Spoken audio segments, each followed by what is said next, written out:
What is the meaning of my existence? What is my purpose?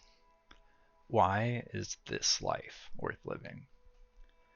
These sorts of existential questions can inspire a lot of fear and often go unanswered for what feels like an unbearable amount of time. I found myself obsessing about the delta between where I am and where I want to be, sometimes even questioning my motives. Is the journey of life worth the duress? If you think about these things too, I'd like to share my experience with you, such that it may change your perspective on how to cope with these large and intrusive thoughts. And as a disclaimer, I am not perfect, but I found some peace, and I'm hoping to share it with you too.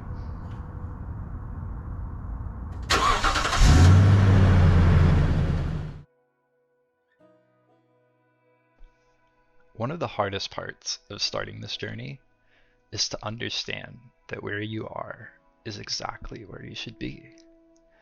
And when I say where you should be, it's not really a matter of deserving to be there, but rather it's simply where you are in your journey. There's no judgment about that place, and there's no judgment about your character. It's simply a validation about your lived experience, how far you've come, and how far you have to go. I think radically accepting this moment can become one of the most freeing ways to escape the weight of judgments we place upon ourselves. It's so easy to say, I should be different. I should be in a different mental place, or I shouldn't have these problems. However, I find this sort of dialogue unhelpful because it invalidates oneself and doesn't offer any room for compassion. I think it's much harder to practice patience and self-compassion in these moments of accusation and discontent.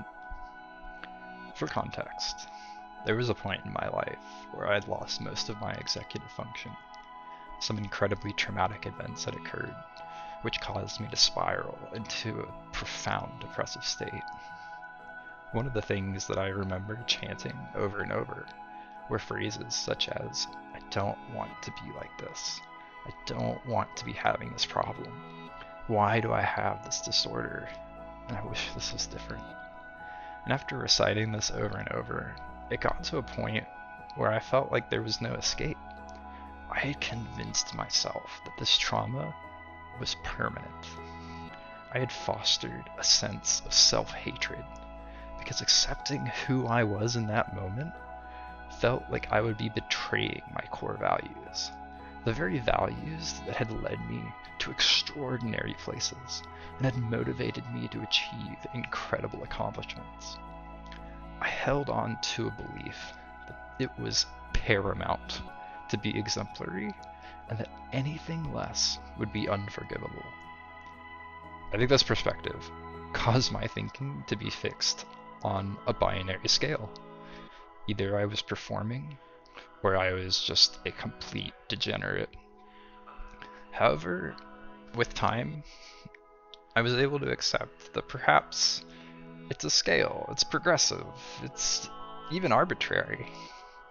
Every day is a different day, and we are such complicated creatures, living in such a complicated world, that to reduce our perceptions of self to a binary evaluation unfairly places a burden upon us to control that which is uncontrollable. My advice would be to accept yourself, accept where you are, and accept your espoused version of yourself may not be who you are in this moment, but that's okay. There is so much time to grow, there's so much time to evolve, and there's so much time to forgive yourself for not being perfect.